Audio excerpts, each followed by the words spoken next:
A very good morning, and it's actually a watershed moment of my own career. I would start with a caveat that I'm really nervous again today. I was nervous on the first day of this workshop, and I'm deeply nervous today. Uh, Also because it's an honor and it's a privilege to meet people who have been leading and who are considered as authorities of a particular field. It's my privilege uh, that uh, we have been able to invite Professor Dr. P. Sainath to this particular Winter Institute in Digital Humanities. And I'm sure that this is the privilege of all our students, the participants, the 41 of you who are here from different parts of the country who are going to listen to him this morning. Uh, this is uh, this is an honor for all of us to meet him, to be able to host him this morning. So I begin with the formal introduction. P. Sainath has won over 50 national and international awards as a reporter, including the Magsaysay Award, but he is also respected for the honors that he has turned down. The Padma Bhushan, for instance, which he declined because, and to quote Sainath, he says that journalists should never accept awards from the governments that they cover and critique, unquote. Sainath was the Magro Professor of Writing at Princeton University in the fall of 2012, and he has been conferred doctorates by two other universities. In India, he has taught journalism for 30 years now.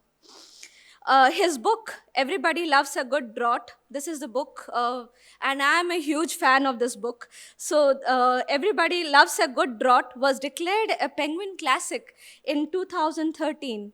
And today, as of now, it is in its 50th printing. All the royalties of this bestseller go each year in prizes to rural reporters writing in Indian languages. Everybody Loves a Good Draught is taught across different disciplines and is used in teaching in different disciplines at more than 100 colleges and universities in India and overseas. A journalist since 1980, Sainath became a full-time rural reporter in 1993 and has since then spent on an average around 270 days a year in India's poorest regions, writing from there for India's largest newspapers, including the Times of India and for the Hindu, of which he was the rural reporter, and he calls himself as a rural reporter for almost 1 decade. More recently, his path-breaking reporting placed India's ongoing agrarian crisis and farmers' suicide, 310,000 farmer suicide in almost 2 decades since 1995, on the national agenda. In 2014, Sainath launched the People's Archive of Rural India, PARI, a unique online project on rural India with its 833 million people speaking 780 living languages and a bewildering array of stories, occupations, arts, music, culture, and a lot more.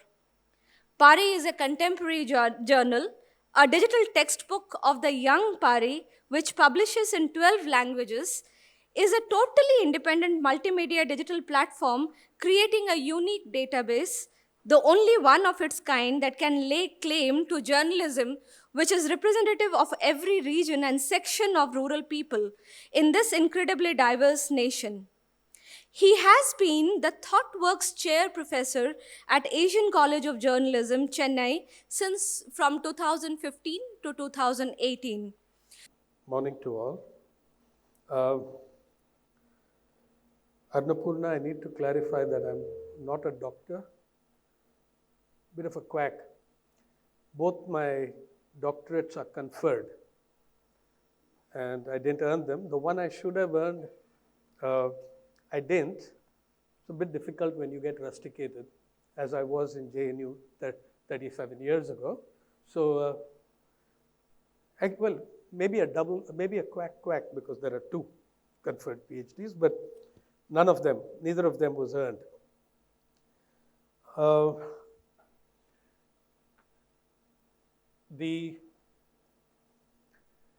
I'm going to talk to you today about the People's Archive of Rural India, which I think very much relates to the idea of digital humanities in terms of a digital archive.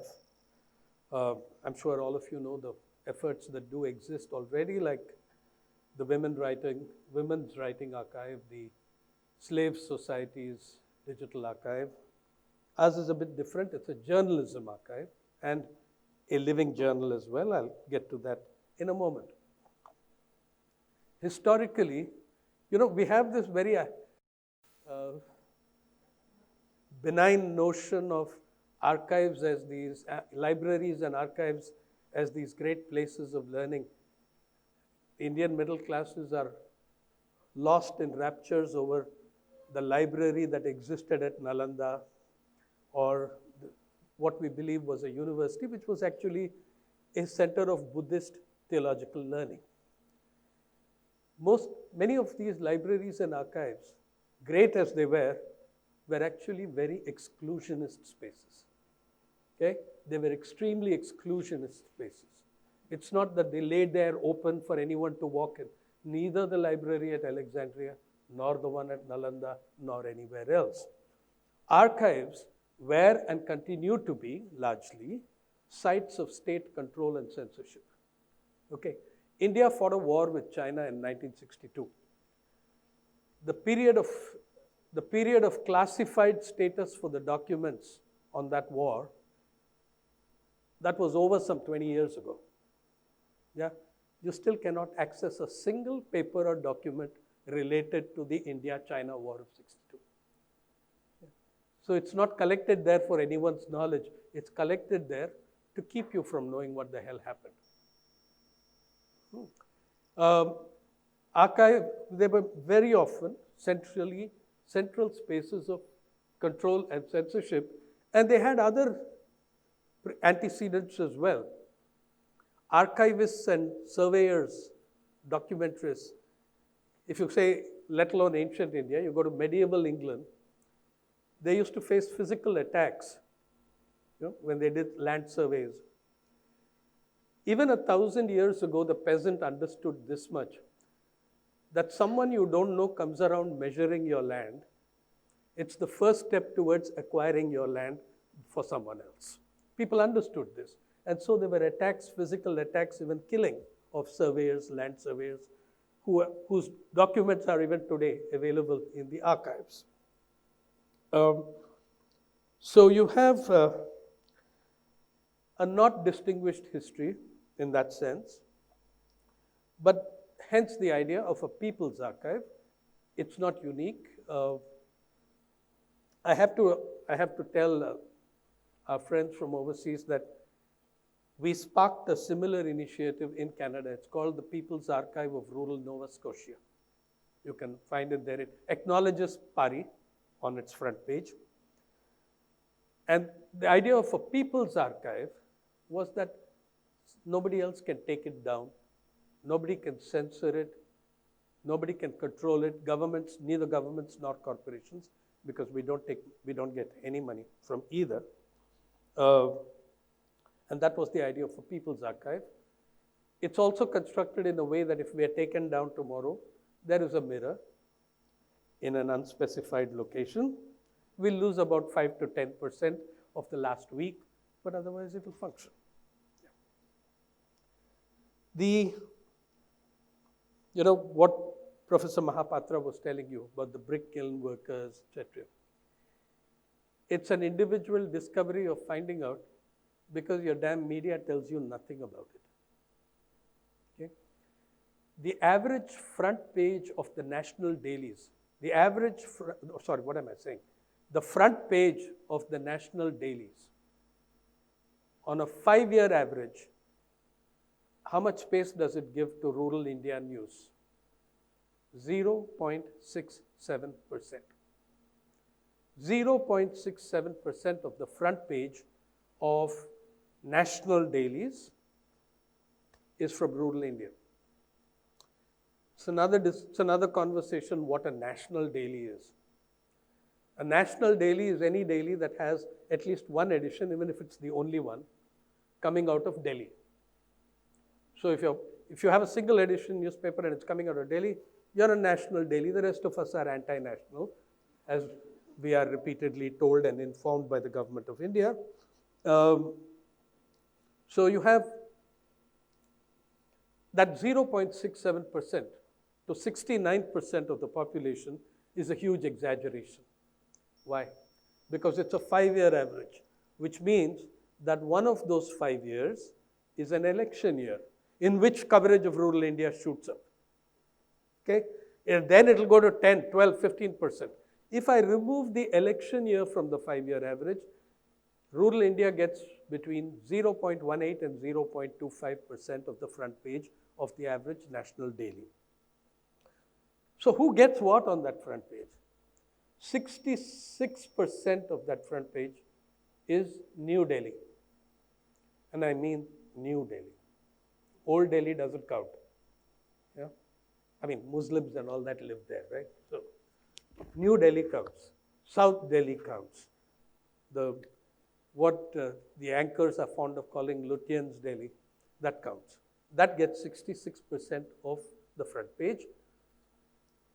Mumbai gets more than the other two metros, Chennai and Kolkata, because we have Bollywood and we have the stock exchange, the Mumbai Stock Exchange.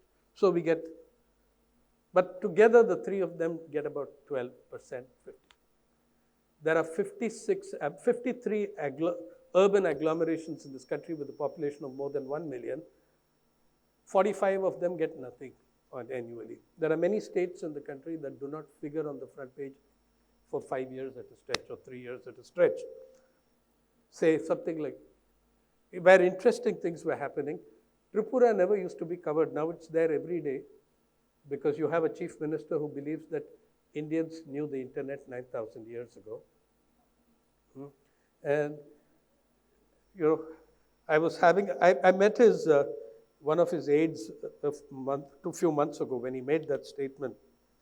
And, I told him, it seems to me your ancestors really hated you if they kept it from you for 9,000 years. And I can see why they did hate you. So the idea of what about the inside pages? On the inside, where are those numbers from, by the way? They're from Center for Media Studies, Delhi, CMS Delhi.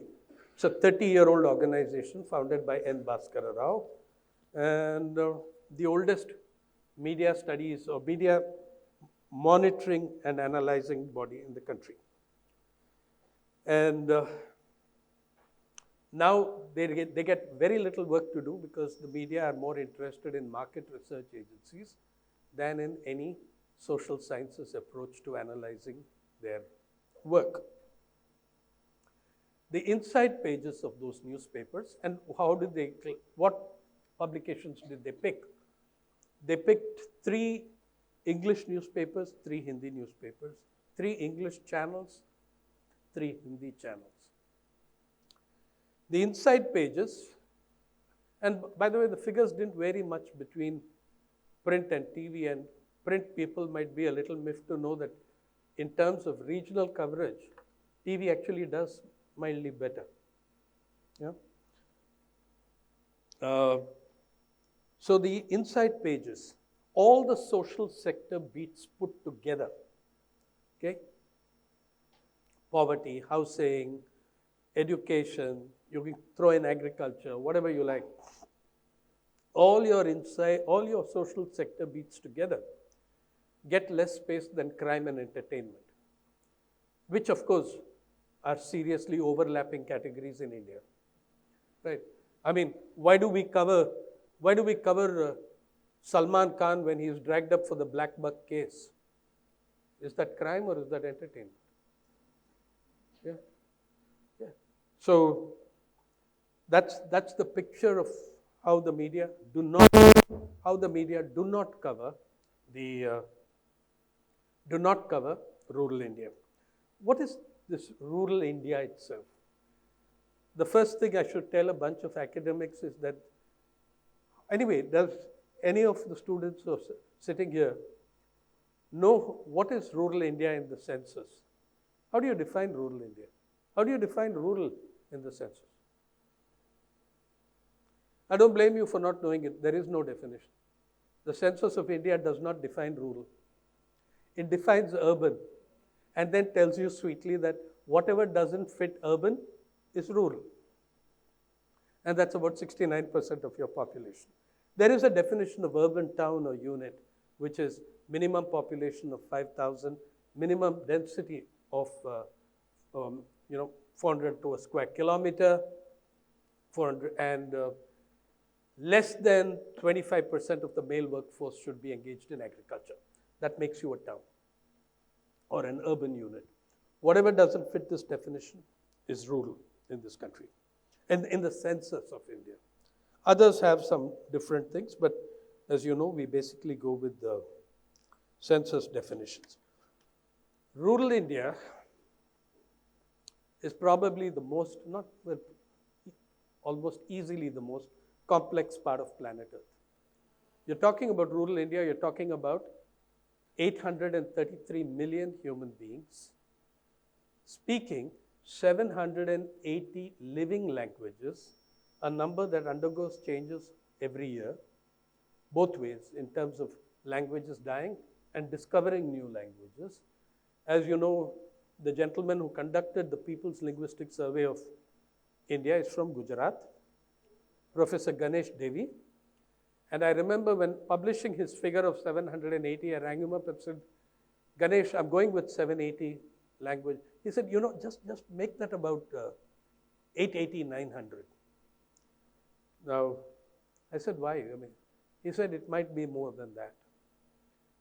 So I said, Ganesh, you've spent years to tell me that it's 780. And how can you be wrong off by a factor of 100 languages? And he gave me a reply you can only get in India and in rural India. He said, what to do? We had only 3,000 researchers. Okay? Actually, 3,000 is not such a great number for 833 million people. Right? So there's a huge confusion about how many languages. The census, in some cases, overstates the number of languages because it simply records what people say is that language, and it may be the same language by different names in different regions. That's a possibility. So you have that. But a minimum of 780 languages, 8 of which are spoken by more than 50 million human beings, 4 of which are spoken by more than 80 million human beings, 1 of which is spoken by more than 500 million people.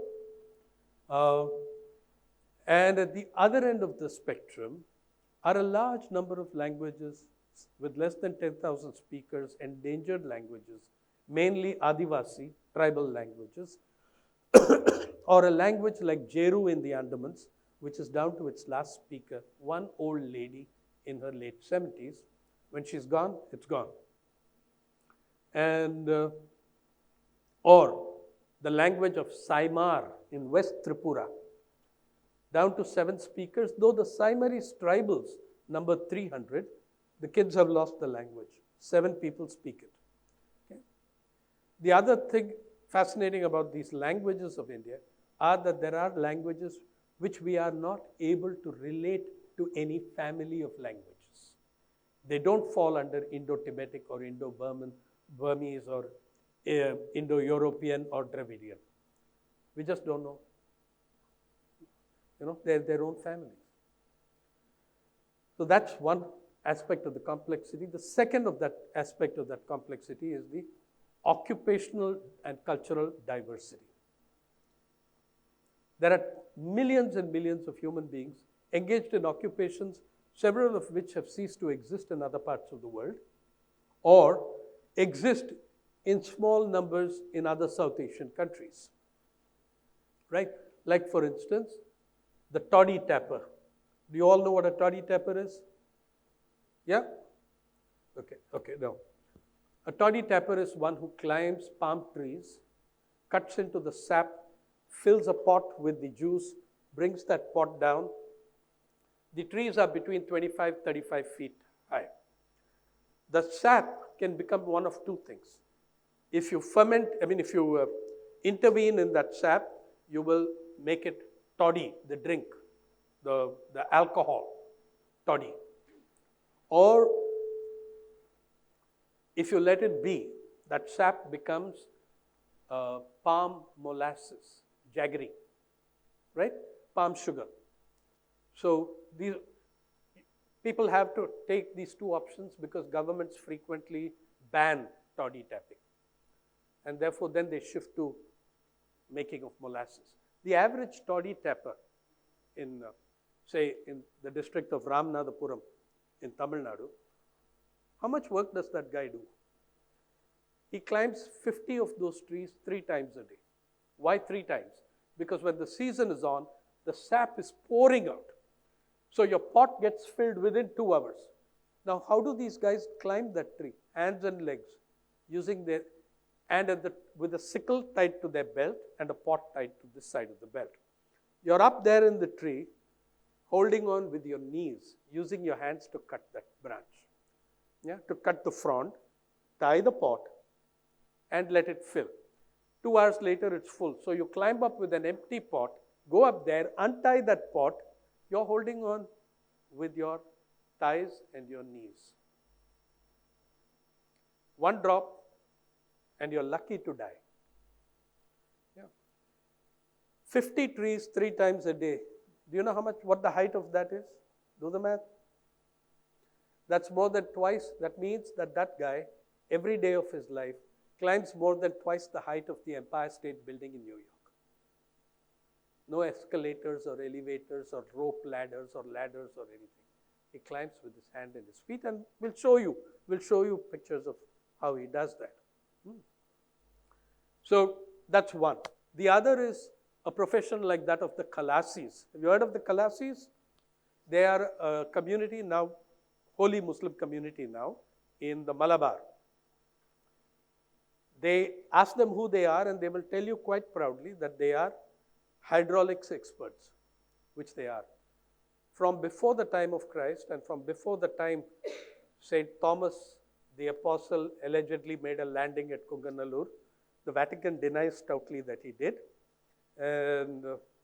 But we have built a graveyard for him. We're very accommodating and tolerant people, right? I mean, just look at who rules us. Yeah. So we built a graveyard for him called St. Thomas Mount and all that stuff. Yeah. Even if he didn't die there. Those shipping routes existed and plied before the time of Christ. Okay? Between what you now call the Gulf countries or all the way to Libya, Syria, elsewhere. And who were the Khalasis? That profession, that kind of community existed in all countries with a coast. But today they're the only survivors in a large, about 2,000 of them, who still launch wooden ships and boats. Okay? They get more work in the Gulf, in the Gulf countries, in Qatar, in Dubai, in Oman, where they launch the doves. You know the doves, right? The Arab boats. They launch those. In year 2000, the kind of skills these people have. In year 2000, a train was blown off a bridge in Malabar. It was the monsoon, there was typhoon conditions, and the train was blown off the bridge. It fell plumb in the middle of the river in Spate. The government of Kerala called out the army, because the army is the only one that has cranes that it can swiftly deploy. It's the only one that has cranes that it can swiftly deploy, strong enough to haul a train, right? They haul tanks and stuff. So the army came. It could not reach the train because the river was in Spate. The train was plumb in the middle. It had fallen there.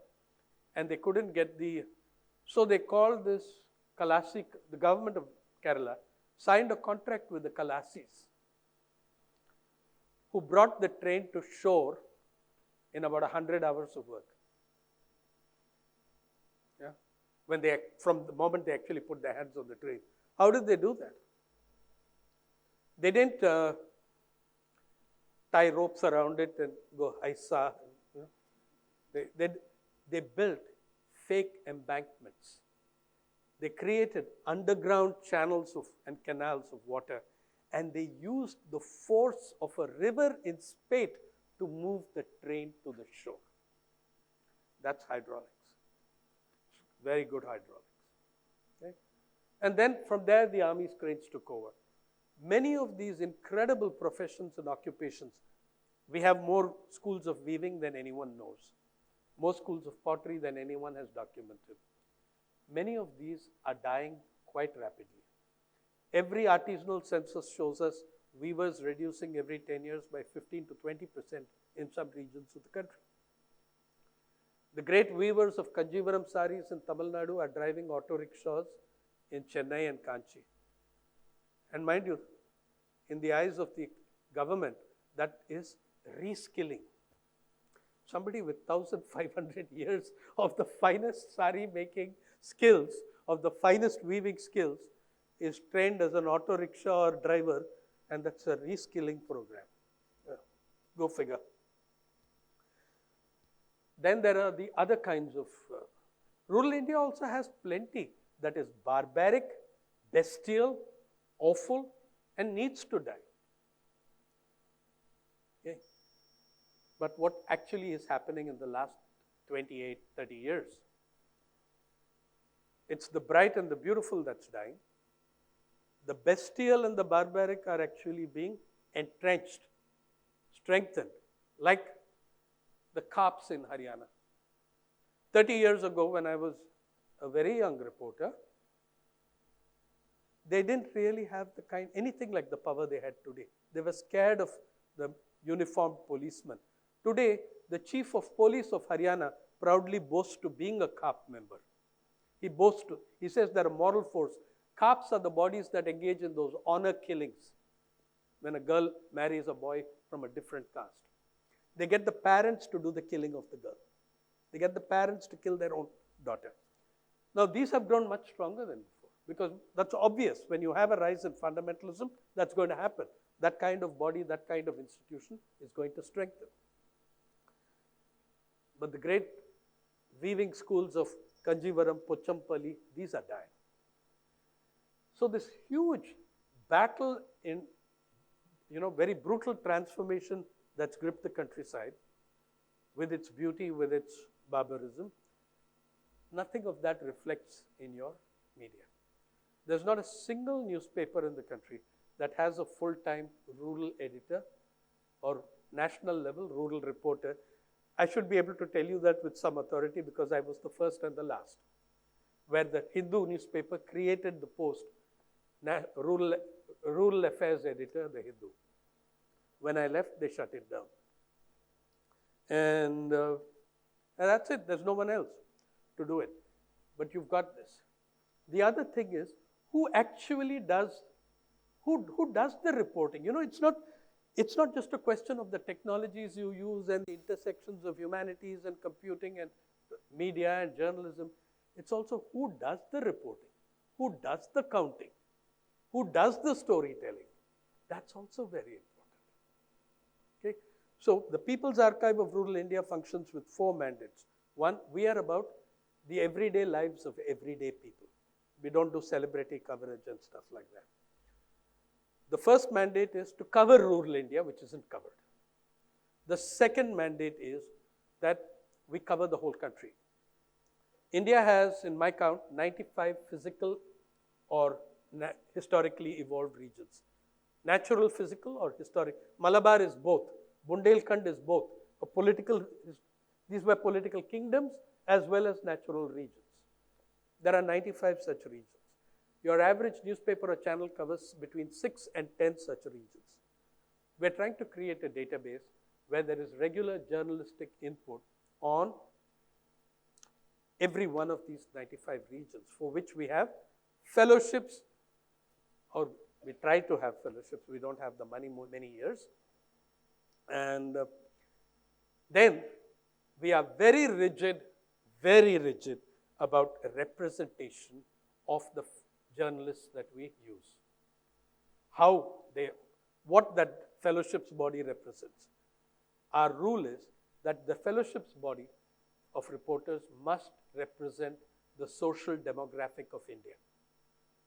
Meaning, if you have 100 fellows, minimum 50 have to be women, minimum 16 have to be Dalits, a minimum of 8 have to be Adivasis, a minimum of 15 have to be minorities, and you might tick all 4 boxes. You may be a Dalit woman Christian journalist from Kerala. We do have one, right? But you have to meet, we as an institution have to meet that requirement, because journalism, the media rather, have the most narrow, elitist, incestuous gene pool that you can think of. Please look at the fact that you've had 2 presidents of India who are Dalits, a Chief Justice of India who is Dalit, many vice chancellors who are Dalits, many governors who are Dalits, multiple chief ministers who are Dalits, but try finding me one chief sub-editor in a newspaper who is a Dalit. They're good enough for all that, but they're not good enough for us, right? You are the most exclusionist institution of Indian democracy. That's who the media are. They may have many good characters. I worked there 39 years, so I wouldn't say that there's nothing good about it, and I wouldn't have remained if there wasn't. But the fact is that the Indian media are politically free, imprisoned by profit. As you're seeing just now, when none of them dare say boo to the goose in Delhi, regardless of how the media are treated, because all their owners are corporates, which have huge stakes in what policies the government puts out, and they're not going to say boo to a goose, for anything. Because now, Times of India has Bennett University, in UP. How much do you think they're going to challenge Adityanath when all that land is from UP? So and by the way, look at the branding, Bennett University. They have no idea who Bennett was, except that he was one of the owners of the Times of India. They even wrote a piece, made a speech somewhere, one of their managers. Bennett was a very sympathetic Englishman to the Indian freedom struggle. Bennett actually, they don't even know his full name. Thomas Jewell Bennett was a guy who campaigned and attacked the Governor General in Mumbai and the judiciary for not giving Bal Gangadhar Tilak a more severe sentence than the 6 years he got for sedition. This was the sympathetic guy to your freedom struggle. Anyway, well, so in the third of our mandates is second of the mandate is to cover the whole country. Third is the representation of it. Fourth and fifth will come by because I need to start showing you some of the stuff we do. We do not carry advertising. We don't want to sell products to kids. I spent 35 years in what you call mainstream media, which isn't mainstream because it excludes the mainstream. How many women reporters are there in rural India? It excludes the mainstream. It doesn't cover the people, 0.67%. It's corporate media. That's what it is. It's not mainstream. It's big media. It's the biggest. So you all try working in it as I did, and I did for 35 years. So that's another aspect of media. We try to tell the stories of the countryside through the voices and lived experience of the people. Which means that we're trying to generate journalism in communities that have traditionally been excluded from the media. Forest dwellers in Karnataka, seaweed harvesters in Tamil Nadu. We're getting them to tell stories. Some of them are now doing journalism. And it makes it all much richer. You want to get just look at how narrow your gene pool is in the media. What is opinion in the Indian media? 12 Mylapore Brahmins, 4 Delhi Brahmins, descendants of Punjabi refugees after the partition. Maharashtra, it's 4 Maharashtrian Brahmins and 2 Marathas. And in Kerala, everybody is a Brahmin, whichever religion, right? The Shahs and Sayeds and Nambudris and everybody else. So it's as narrow a gene pool as you can think. You are never going to make the kind of breakthroughs that you dream of in a the media cannot stand for democracy as long as the media is not democratized. Okay? And if it's not democratized through a wider representation of the Indian demographic, it's not going to do anything of the sort that you hope it will do. So we started the People's Archive of Rural India. It's a professional journalism website. It's also a living, breathing archive. Why do I say that? The last of those mandates in the living, breathing archive, we're trying to capture it's a legacy archive where we're trying to capture those things that are living but won't be. Do you know that today, in 3 years from now, not a single one of your freedom fighters will be alive? They're all in their late 90s. The women freedom fighters slightly younger. Yeah, they started fighting younger when they were 12, 11. They're in their mid-90s. How many kids of this generation have sat with, engaged, my generation also for that matter, have sat with, engaged, spoken to the kind of people who fought for your freedom, which enables you to be in this classroom today? Very few. Okay? Almost none. A generation of Indians is growing up as foreigners in their own country. That's what's happening. So we are, say, in the Legacy Archive, we are recording, video recording, documenting India's last living freedom fighters. I'm going to show you a clip of one of them. His name is Ramchandra Shripati Lad. His underground name was Captain Bhav, which means Captain Elder Brother. He was the founder of the Tufan Sena. Some of the historians here may have known of the Prati Sarkar. In 1943, many provinces in India declared independence from Britain.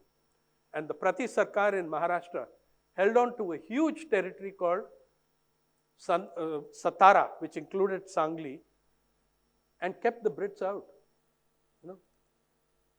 We all went to school and learned shit, right, about sun never sets on the British Empire. They had a very healthy and different perspective on it, probably supplied by the Irish. The sun never set on the British Empire because even God couldn't trust those bastards in the dark. Yeah. And yeah, so the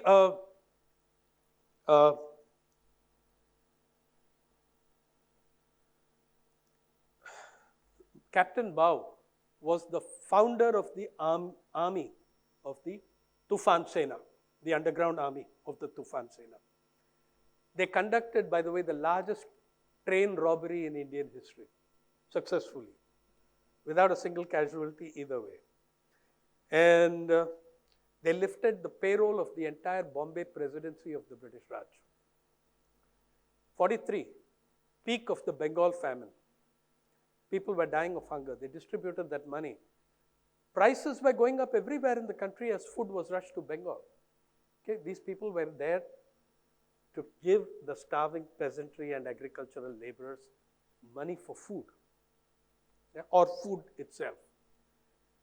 Captain Bhav is now 97. He's still a warrior. He still gets very angry, especially with me. But, I made the mistake of asking him, when did you join? Tufan Sena translates as the Whirlwind Army. I asked him, when did you join the Tufan Sena? He got mad. He said, damn it, and you'll see him ticking me off there. I founded the damn thing, okay? How do you dare ask me when I joined it? And you can see what Captain Bhav has to say about a lot of things.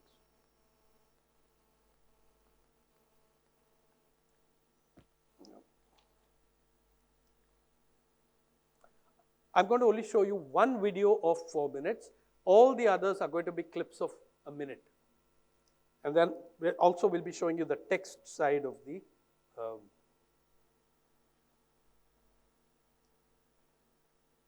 This guy was such a legend. When he was jailed, all the wardens and guards were from his villages. So he wasn't, watch how he asks, what he says when we ask him how he was treated.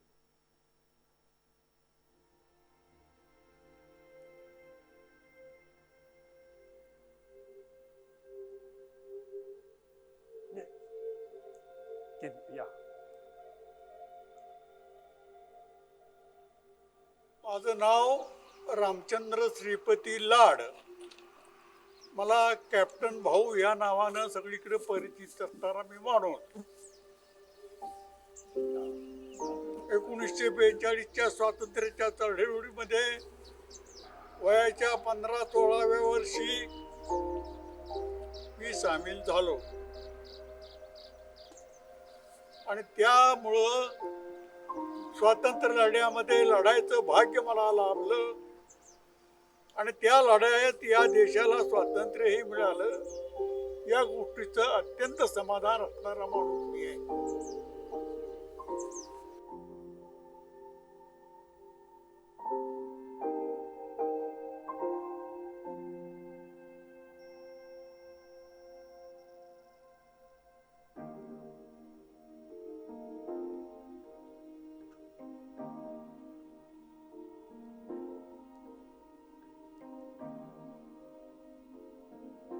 तुफान सेना मी स्थापनच केली.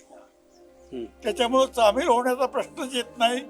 ती सेना स्थापन केली आणि त्या सेनेमध्ये आम्ही जिल्ह्यातील सर्व लोकांना ट्रेनिंग द्यायला सुरुवात केलं. स्वातंत्र्य सैनिकाला चालना देणारं सेंटर चालू केलं होतं आणि त्या स्वातंत्र्य सैनिकाच्या त्याला नाव आम्ही व्यायामशाळा दिलेली होती आणि त्या व्यायामशाळेमध्ये त्यावेळच्या सातारा जिल्ह्यातील सगळे तरुण येत होते आणि त्या सेंटरमध्ये 15 दिवस राहून स्वातंत्र्याच्या लढाईची सगळी माहिती आणि स्फूर्ती घेऊन ते आपापल्या परिसरामध्ये जाऊन स्वातंत्र्याचं काम करत होते. इंग्रज तर गेलंच पाहिजे, परंतु त्याच्यानंतर मिळणारं स्वातंत्र्य आहे ते जनतेचं स्वातंत्र्य झालं पाहिजे, हा आमचा त्यातला मुख्य दावा होता आणि त्या पद्धतीनं आम्ही आमचे प्रयत्न करत होतो.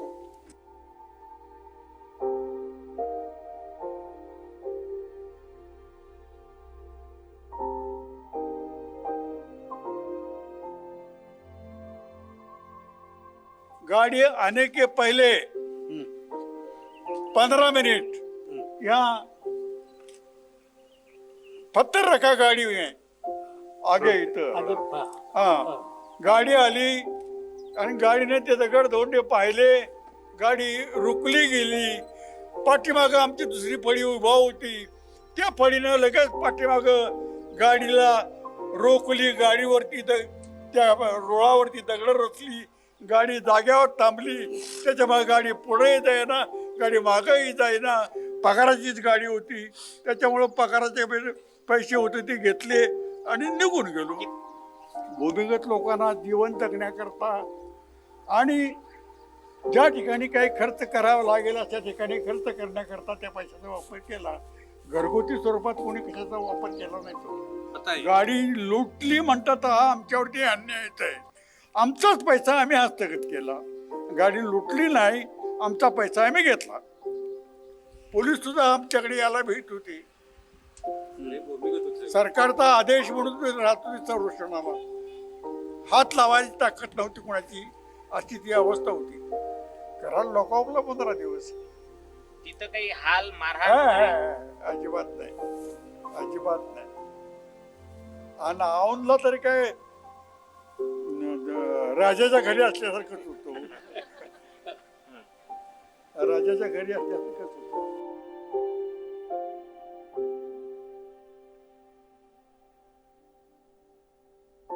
स्वातंत्र्याच्या जनतेच्या स्वातंत्र्याच्या कल्पना भव्य आणि दिव्य आहेत, पण त्या पद्धतीनं आम्ही स्वातंत्र्य राबवतोय असं वाटत नाही. ठराविक लोकांचीच मक्तेदारी झाल्यासारखी अवस्था झालेली आहे. ज्याच्या हाती ससा तो पारधी अशी अवस्था झालेली आहे त्या स्वातंत्र्याची. जे सत्ताधीश बनलेत त्यांचं स्वातंत्र्य झालं. या जनता ही जनताच आहे.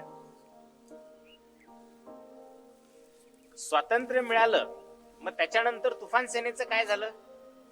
काय नाही, काय व्हायचंय, आहे तशीच आहे. I later spoke to Captain Bao after the demonetization. And I asked him, what do you think? He said, I don't understand you guys. In my generation, they actually looted a lot of British armories and banks and things, okay? He said, in our generation, we looted the banks and gave the money to ordinary people. You guys are looting the people and giving the money to the banks, bailing out the banks. Okay, he said, I just don't understand you.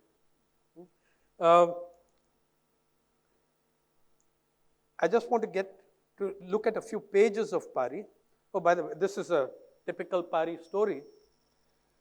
The guy in this story is carrying 450 pounds of bamboo on that cycle. That's 400. Bamboo is much heavier than it looks, okay? Do you know the length of those bamboos? We measured them at the Agartala market. There are 5. You can see only 4 because one is shorter. Between 42 and 45 feet. On a 4.5 foot cycle. How the hell did he manage to do that? And he walked 17 kilometers with it. We checked that out. Do you look at that, what he has done to reinforce the cycle? He's not reinforced the cycle with metal, but with similar bamboos. Can you see that at the triangle? He's using bamboos to take the weight of the bamboos. And therefore is able to cart 450 pounds, 200 kilograms across 17 kilometers. It's a marvel of engineering. This is very, very clever, innovation. You can see the bamboos now, the little ones. He's tied them there too. There. The total load is several times his own body weight. Yeah. But anyway, as I said, we try telling the stories through the everyday lives of people, their voices and their lived experience. Currently, we are in collaboration with the United Nations Development Program doing what I believe is the only series on climate change reported through the voices and lived experience of ordinary people. Farmers, fisher folk, forest dwellers, yeah, they tell the stories. And as I also said, our staff, our fellowship body primarily, is representative. Now, in the coast of Tamil Nadu, there are women who are called seaweed harvesters. They are the wives of fisher folk. You know what these women do for a living? There are 4 or 5 months in the year they can do it. They dive into the sea, a little off the shore, they dive into the sea, collect seaweed, which then is sold for a pittance to big pharma. Seaweed goes into the making of that gelatin that you use in jellies. It goes into a number of medicinal products. Yeah? They get almost nothing for it. They get very little for it. And they are increasingly talking to us of how the seas have changed, how the seas have become rougher, how the waters have become warmer, how the fish are moving away, how the seaweed, which is seen by the IPCC as a possible potential mitigant of climate change, is diminishing. This photo story was taken, the photos were taken by a young Dalit boy, son of landless agricultural laborer parents who never went to journalism school, couldn't afford it, never got trained in with a camera. Yeah? And just look at the pictures he's taken on a rather primitive SLR.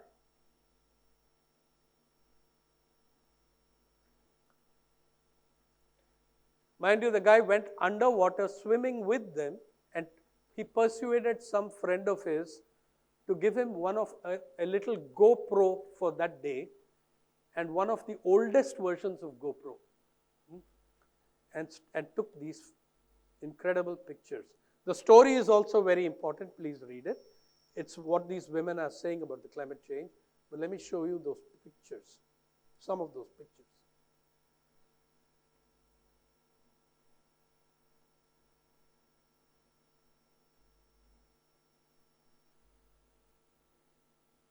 I think that's poetry.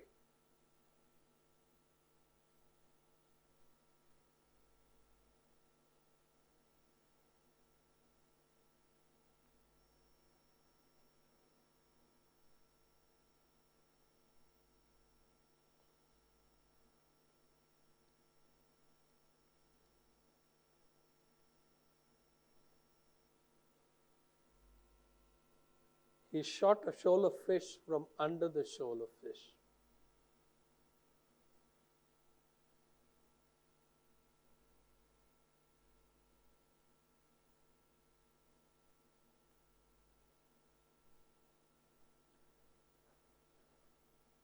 There's about 30 odd pictures in that, but you also need to read the text.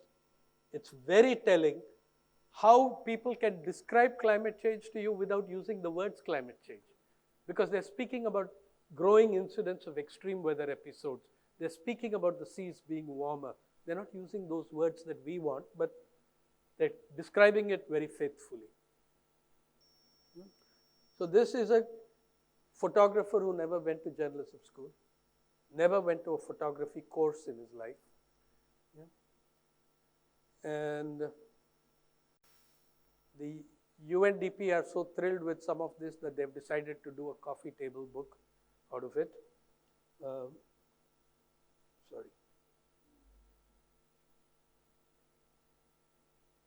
Now this is Latur, Maharashtra, okay, in the Marathwada. That's one of the hottest parts of India. And for the last 10 years, at 43 degrees Celsius, they're having hailstorms. And the little hailstones are so big that they are killing sheep and cattle. Yeah. They're killing livestock. There you are. This is at 43 degrees in April 2019, this year. The entire place covered with hailstones. That's hail over there. And the farmers explaining what had changed. And you start learning from them that changes in crops, changes in technology, unsuited stuff, use of aerosols, growing use of pesticides. All these are human activity, okay? Human intervention that have triggered changes first in microclimates and then in the larger climate. Unlike urban people, all these rural people make a clear distinction in the categories temperatures, weather, and climate. They understand that these are not the same thing.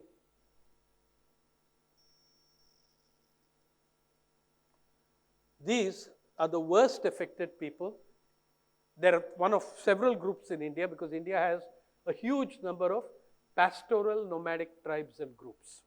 These are pastoral nomads in this state you are in now, in the state of Gujarat. They're called Maldaris. This family travels with 300 sheep, 6 camels, 14 family members, and does an 800-kilometer tour around Gujarat. And they are talking to you about climate change. They're talking to you about how that's affecting the livestock. And you can see what their route is in Gujarat. This is the route of that. This is the annual round they do every year of their lives. The Maldaris of Gujarat. So too, these are in the Himalayas. These are called the Brokpas. By the way, that isn't a small dog following his master. That's a baby yak who thinks that the guy is his mother. So that's a baby yak. Now, India's pastoral nomads have the highest grazing grounds in the world.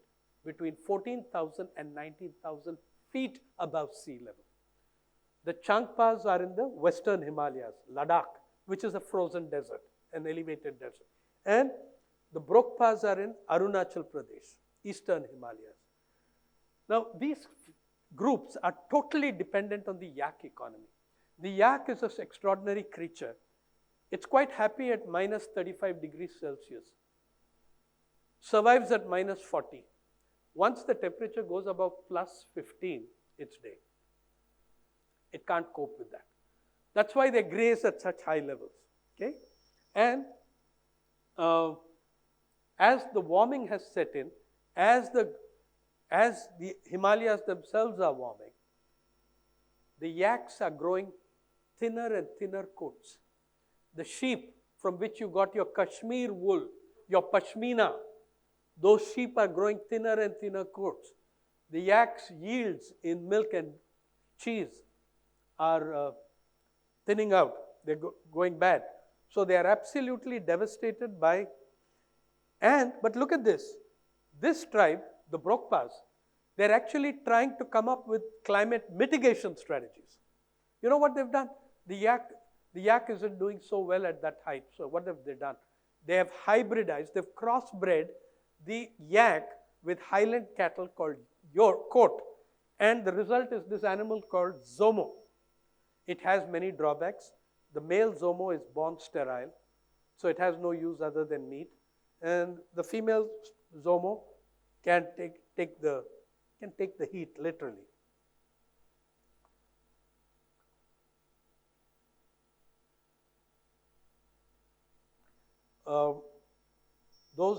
Their distant connections okay. Here's something I told you about, that we're trying to generate journalism from people excluded from it. If you get onto Google and search for Bandipur Forest, Karnataka, you're going to see brilliant photo essays, brilliant photos by National Geographic, which are simply stunning to look at and tell you nothing about Bandipur. Yeah. What we do is to ask 6 forest dwellers with a few hours of training. We don't tell them what to shoot. We try telling them how. We also tell them you shoot what is important in your life. And the essay I'm showing you is shot by a woman who never owned a camera, never held a camera in her life. Her name is Jayamma Bellayya. She is from a very ancient tribe of Jaina Kurubas in the Nilgiris. Yeah?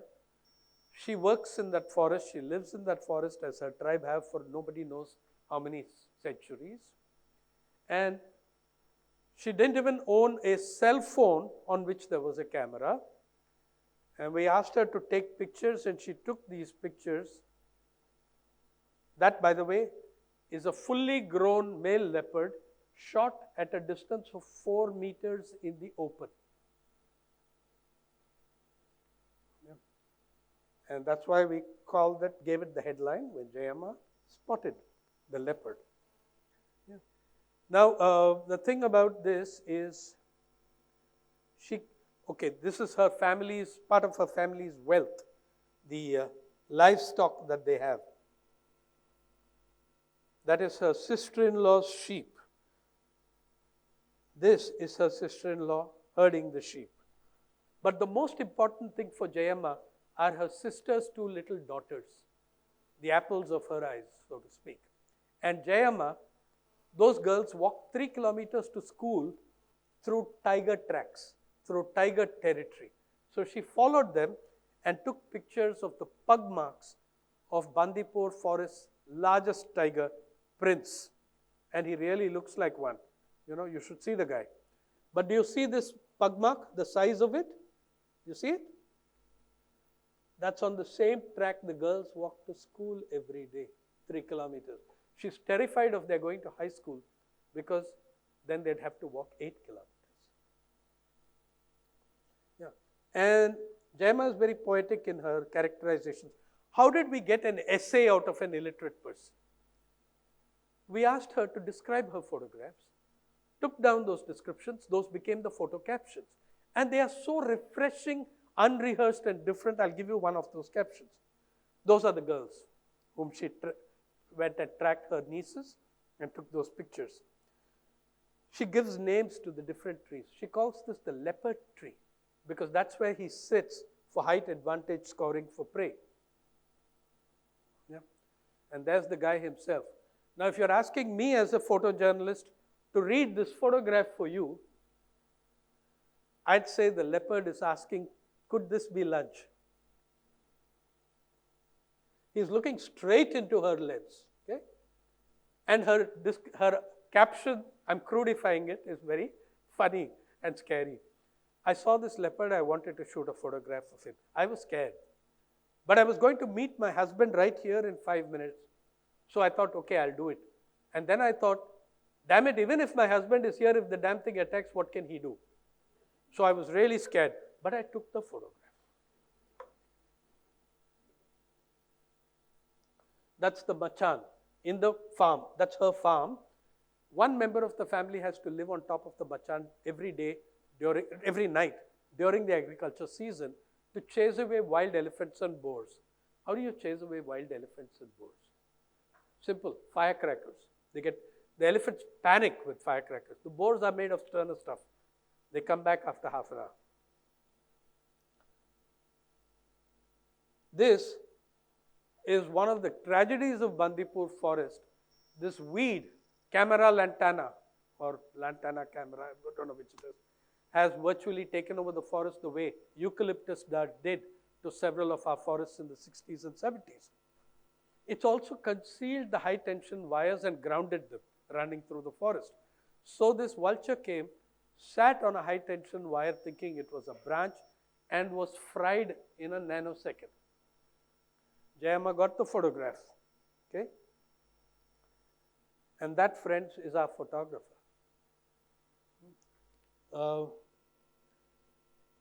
More on the climate change series, you will find a very large number of stories.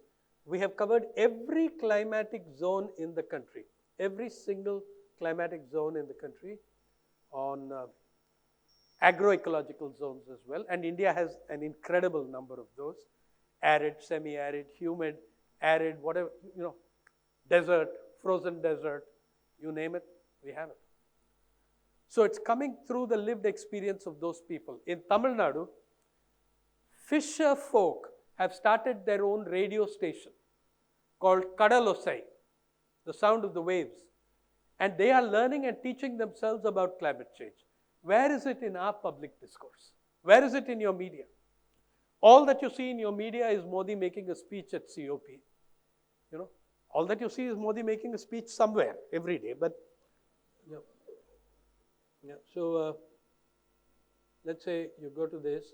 Just look at and the refreshing nature of the languages of the language and idiom with which these people speak make it so much nicer than our own writing in many cases. Though we do the writing to give it okay. All these, we have master pages collecting all these together. And now this is one of my favorite, and then we get out of climate change. So this is the Kadalosai radio station. The radio jockeys are active fishermen. They come back from a day at sea and then perform as radio jockeys. And in this place, the Indian Ocean, the Arabian Sea, the Bay of Bengal meet, creating many channels of fish. Here's this old lady telling us, in the 1980s, we used to fish in those channels, and we got so many varieties of fish, she rattles them off. And then says, today, we have to look for those fish on Discovery Channel. That's about the only place you get them. Yeah? Okay. Then,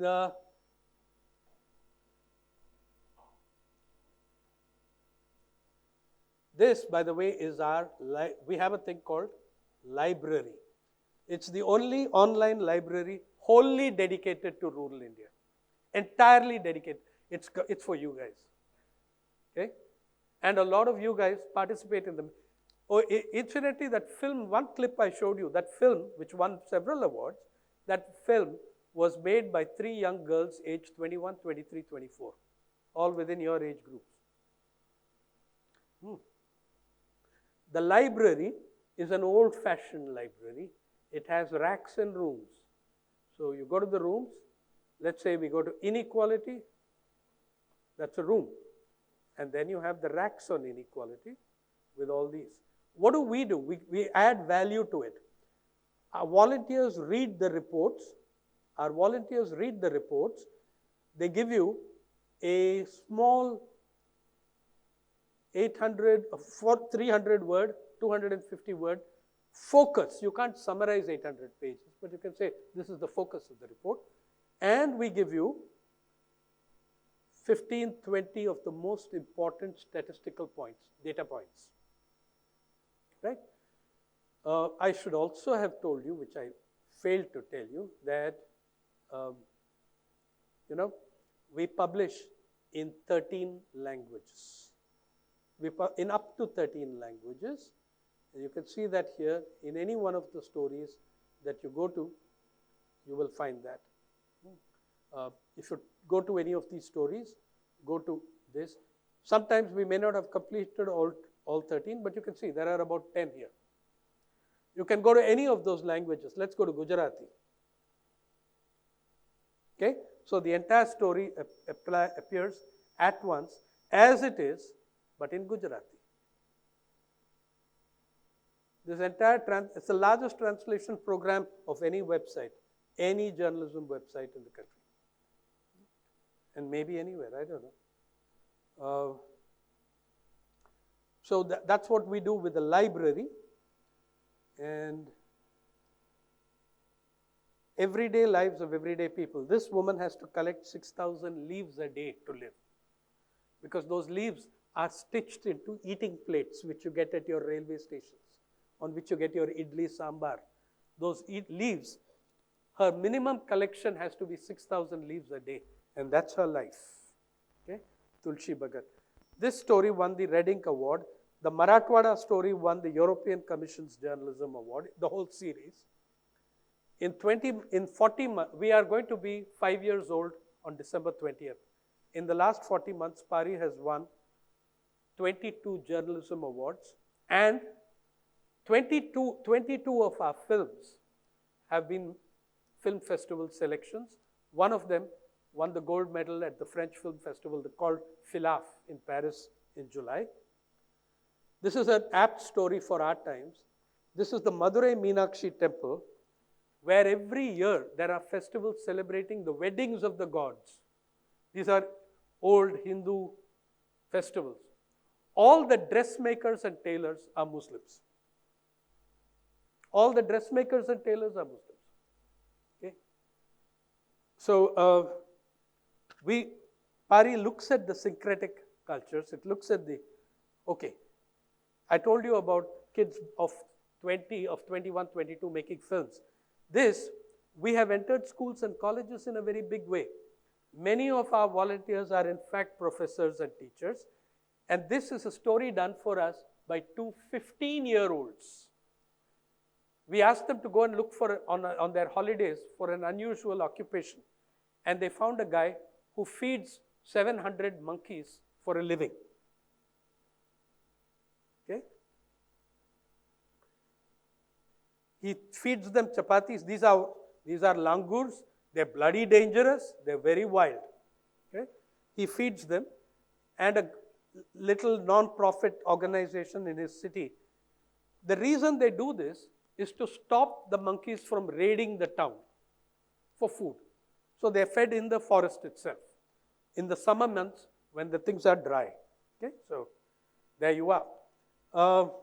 There are many. This is our what we call our talking album side, which means you have. This is your toddy tapper. Okay, he climbs close to 5,000 feet daily. Every day in the season, Karukavel Nadar will climb up and down each of 40 to 50 trees 3 times daily. Some of the trees are well over 30 feet high. I'm skipping the audio. That's your toddy tapper.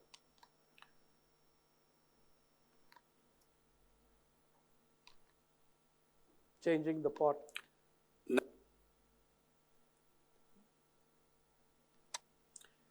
He's not a.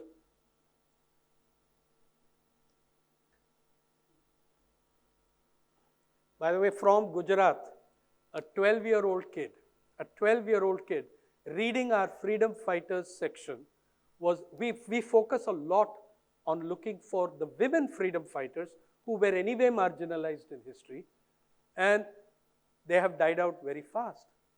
Okay? They don't live as long as men do.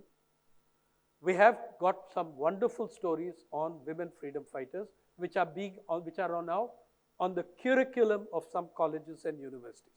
Now, this 12-year-old boy in Ahmedabad saw the story with his mother, who is a translator volunteer for PARI. She's a professor at Ahmedabad University.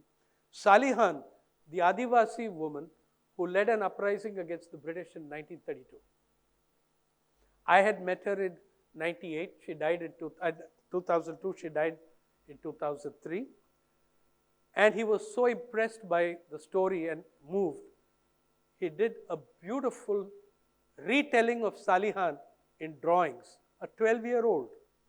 Okay? And I love a 12-year-old's understanding of what British soldiers look like. All his British troops look like Buckingham guards, Buckingham Palace guards with those big caps, right? Here you are. This is our first e-book, and the author was 12 years old. He dictated the text to his mom and establishes the rurality of it by having one pig and a hen that are constant through 50 years. It's a 1-minute read. Look at the pig and the hen. And so Salihan, when she heard of the attack, was working in the fields, took 40 other Adivasi girls, went and attacked the British troops and chased them out. Look at those caps. Huh? These were the 12-year-olds understand. Anyway, and faithful pig and hen.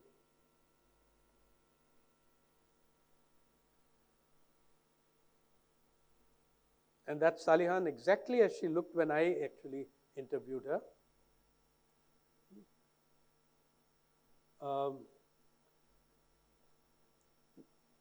We also have the only, I think in India, the fully digitized physical photo exhibition, online photo exhibition. That's a physical exhibition that we have digitized. It's a very large exhibition with 3 foot by 4 foot photographs. And it's got 10 panels, and this is one of those panels. This is about the poorest women of Pudukkottai learning to ride a cycle.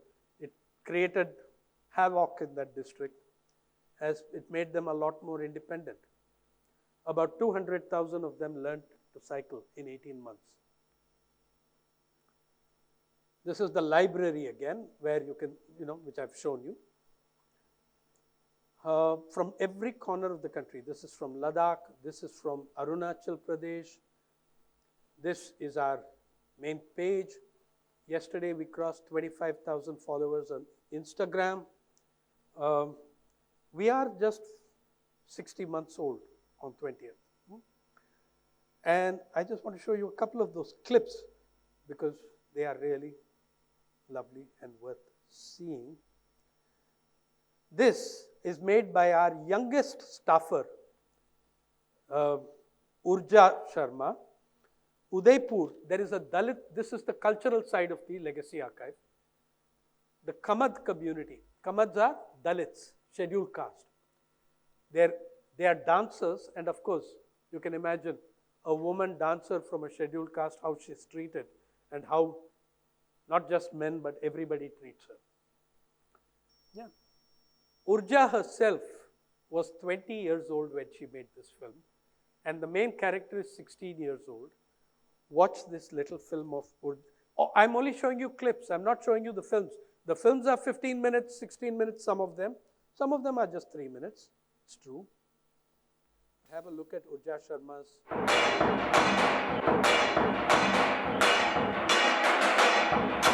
तो ये श्याम छोटा था और जब dance का time आता था तो मैं दूसरों को दे देती, थोड़ी देर रखना आप, मैं डांस करके आती हूँ।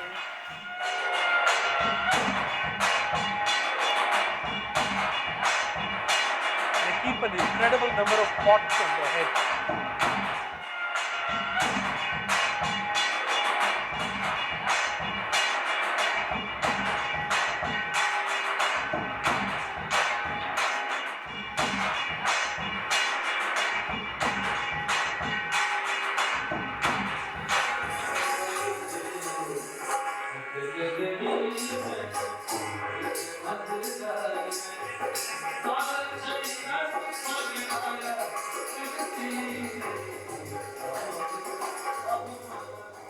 कोई लड़कियां होती हैं वो ये सोचते हैं कि यार क्या है नाचने वाली हूँ, हमारे जैसा डांस नहीं करते, तो इनको पता नहीं है कि डांस क्या चीज़ होती है। मैं 7th क्लास में थी तब से मैंने शुरू किया था, उदयपुर में ही आके शुरू किया था, बागोर की हवेली से। 50 रुपये मेरी सैलरी थी एक दिन की, बंद करके कमरा पूरा, और अकेली करती थी, घरा लेके बैलेंस बनाती थी। 1 साल में तो पूरी परफेक्ट हो गई। बागोर की हवेली में 2-3 बार सीखने के बाद भी गिराया था, वो थोड़ा सा बैलेंस बिगड़ गया था, दोनों लोटे नीचे गिर गए थे। दूसरी बार जाने का ही मन नहीं कर रहा था, स्टेज पे जाऊंगी नहीं अब सोच के रखा था, पर अब तो आदत हो चुकी है, भले कितनी भी पब्लिक होगी तो भी डांस कर लूँगी। टीचर बोलते कि यार इतनी अच्छी मतलब डांसर्स है और इतने बड़े बड़े स्टेज पे परफॉर्मेंस कर चुकी है, तो बहुत ही अच्छा लगता है।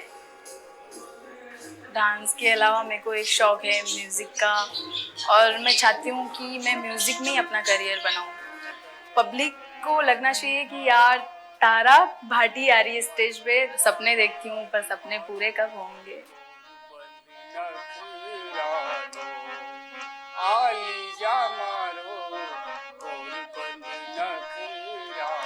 Oh, it's also one of our rules that in all these videos, please note, the filmmaker doesn't get the main credit. The character in it gets the main credit.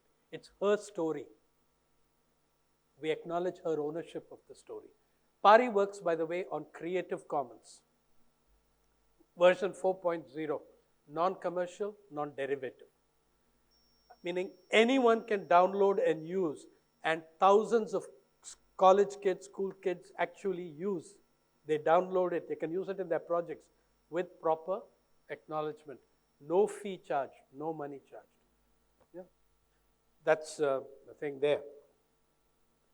From yet another part here is Raju Chaudhary, a dancer and a traditional storyteller of a different kind in a different part of the country. I'm just going to show you 10-20 seconds of this. He's called a Bahrupi. You have them even in Gujarat. Ready? 1, 2, 3. বলে খালি ওই ছেলে মেয়ের মাসি হই, এই বর্ধমানের মহারাজার বড় ছেলের বউ, তাই সাত করে নাম রেখেছি আমার শ্বশুর তারা সুন্দরী। ওই মোটর কলাই গোল গোল খেপি বাজাই ফুটোডোল, বলি আল্লাহ লাই বল ভিজে ভাতে ভেড়া জোল, পেটকে গেলে গন্ডগোল। এ কথা বলতে নাই হেরি কলেন বলতে নাই, বলি 1 কিলি পার 5 থেকে তাই কিনে খাবো। ভবের বন্ধু জল টিপে দাও কলকাতা যাবো, আর কলকাতা জল টলমল দক্ষিণে জল ভালো। খিচাক দম মজা মারলো ভোগে ডোম, আহা ড্যাং ড্যাং ড্যাং ড্যাং জামাই এসেছে, ফ্যান খাবার ডাবাটা ভেঙে ফেলেছে। পান খেয়েছি বীজ ফেলেছি দাঁত করেছি ছোলা, আমার বন্ধুর নাম রেখেছি হ্যাঞ্চা ফুলের মালা। হ্যাঞ্চার ফল থবা থবা কানে আমার বন্ধুর নাম রেখেছি হ্যাঞ্চা ফুলের মালা। You notice the money on his front. He performs on moving trains and buses, okay? So he keeps the hook around his neck. As he's performing and moving through the bus or the train, people might put a note on it. They might throw him a coin, or if they're better off and they give him 10 rupees, there's a 5 rupee, a 10 rupee note, they give that to him. So he's wearing that hook to take those. We haven't done translations for this because it's absurdist theater. It's very subversive, but it's about something 100 and odd years ago. He's a traditional performer, Raju Chaudhary. Little everyday snippets of about 10 seconds. This is a guy who gets his entire herd of cattle to cross a flowing river with one command. Just hoy, and then he forgets that there's a little 2-week-old calf, but that little calf also dives in and swims across. And then he's saying later ruefully, I should have taken that in the boat.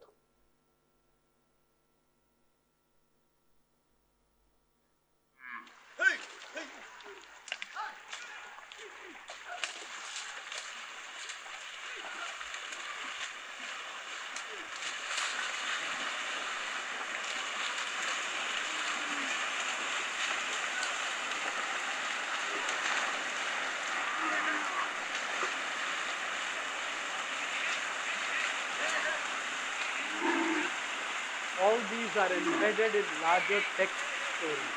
They can stand alone as documentaries, but they also have a great deal of research storytelling in them. చిన్నతోడు తింటేనా దాన్ని కూడా వేస్తే అయిపోతుండే అయ్యా దొడతలే vote తీస్తాడు ఇక You'll see the little one coming out of the water. There. His first swim at 2 weeks. Yeah. Then there are every block in every district in this country has its bards, its poets, singers. This is a guy who wrote this song extempore at a protest meeting. He's not literate, he didn't write it down. He composed this song on the spot in the fight against POSCO, the South Korean steel company they actually that village managed to defeat POSCO and get them to withdraw and leave. Miners. But look at this brilliant character. He is a landless agricultural laborer, part-time fisherman. আরে রে নীলজ post company ফেরি যা দক্ষিণ Korea আম ভিটা মাটি কিপানে বুলটি দেখাও মিছ চাকিরিয়া আরে রে নীলজ post company ফেরি যা দক্ষিণ কোরিয়া আম ভিটা মাটি কিপানে বুলটি দেখাও মিছ চাকিরিয়া লোটি নেব ভাই আম পান ধান মা মাটি ঠারু করিবি স্থাপন লোটি নেব ভাই His song is in Annapurna's language, Odia. And আরে রে নীলজ পোস্ট কোম্পানি ফেরি যা দক্ষিণ কোরিয়া এ দ্বিতীয় কাশ্মীরি ঢিকিয়া ভুঁই লক্ষে লক্ষে লোক তা মথা নুয়াই দ্বিতীয় কাশ্মীরি ঢিকিয়া ভুঁই লক্ষে লক্ষে লোক তা মথা নুয়াই নুয়া গাঁ কুজঙ্গ তিনি পঞ্চায়ত নুয়া গাঁ কুজঙ্গ তিনি পঞ্চায়ত বান্ধিচন্তি সঙ্গে মেলিয়া আরে রে নীলজ পোস্ট কোম্পানি ফেরি যা দক্ষিণ Korea. This film, we sent it back as a DVD and a CD to him. It became the anthem of the anti-POSCO movement. And you could hear it on the buses, in the cars, in the trucks. People had put it onto cassette tapes and were playing it. Yeah, it was our first great hit, so to speak. In another part of the country, other musicians. In Kerala, which has 44 rivers and a huge boat traffic, the boat industry, making industry has died because fiberglass boats have arrived. But the boat repairs, they have a very skilled community of repairmen who keep 80-year-old and 100-year-old boats sailing, wooden boats. And these guys, I'm not showing, we made a 17-minute film on them, one of the big selections at several film festivals, but we didn't focus on their boat making. They are musicians. They don't take a break from work to do music. The music they make is with their tools, with their spanners, so they're sitting and working in different boats, okay, and keeping time and forming a percussion band, and you can see them. uh, 60 seconds of a 17-minute film.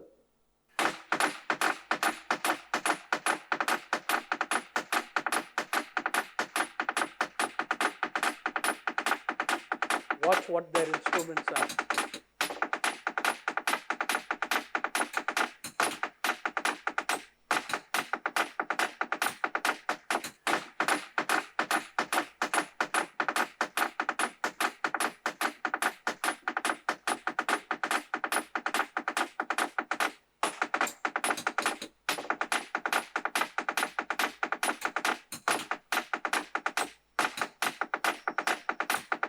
എല്ലാ ആശാരിമാരും ഇപ്പം ഈ വള്ളപ്പണിക്ക് പണിയൊന്നും പരിചയമില്ല.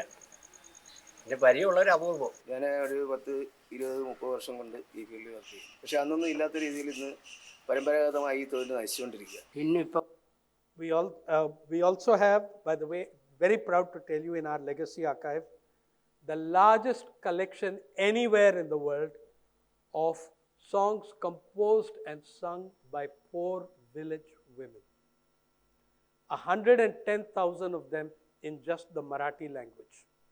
They're called Ovis, like dohas in Hindi, Ovis.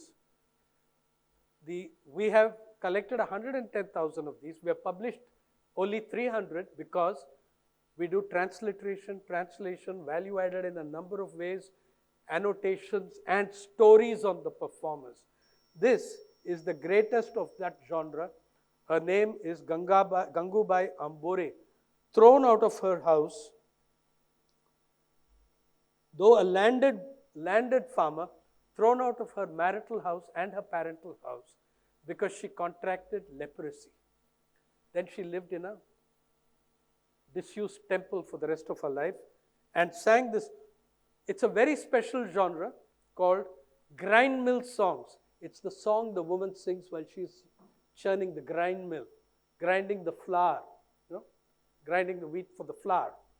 That is the grind mill song series. 110,000 of them by poor women.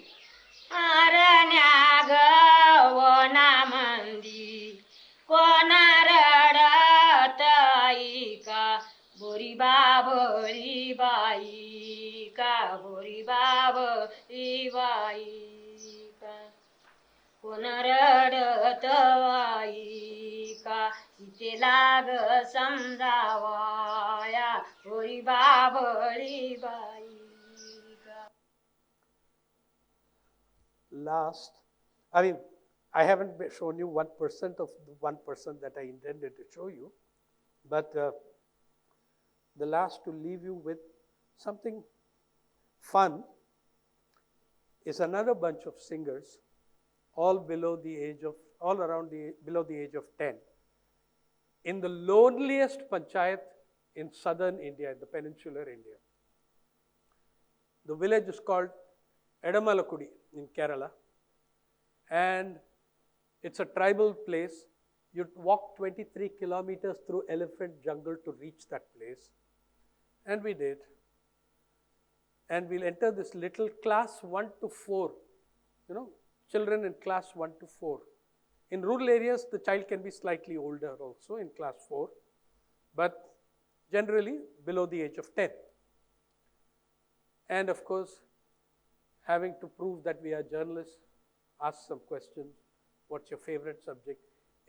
Now, this is a place where not a word of English is spoken.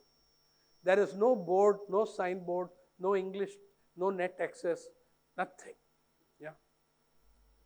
There is some, you can, I suppose, have a little bit of net access when the weather is good and the lines are okay. But you ask them what's their favorite subject, these little ones. Every one of them but one says English. So I said, okay, show me some English. So teacher turned to 5 girls who were seated separately from the rest of the class. A little elite group, seated close to teacher, undoubtedly the intellectual elite of class 1 to 4, and said, show uncle some English. They sang this song. I take no responsibility for the lyrics. Okay? and I haven't a clue how they got them. But they sing beautifully.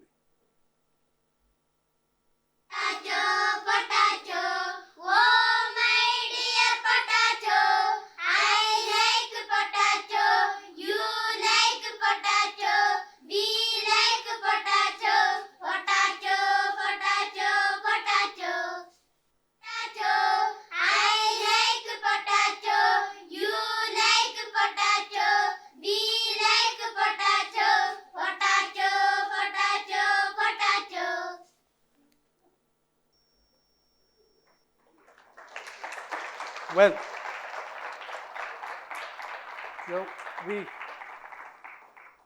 we could, I really haven't done any justice to what I wanted to show you, but I think we've shown you something of what the People's Archive of Rural India is about.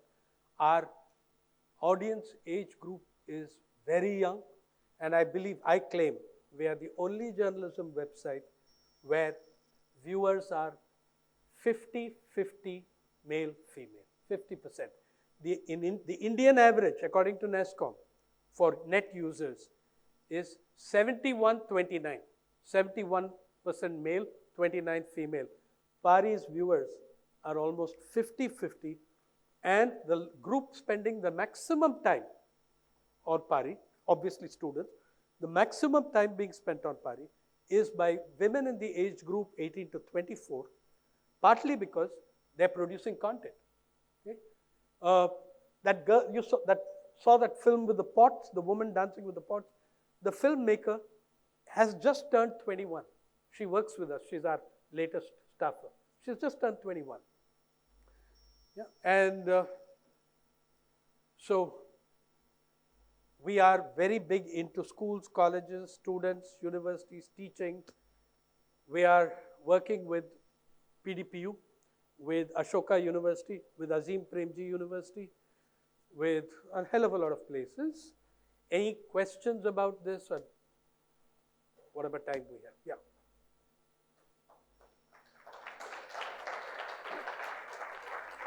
Thank you.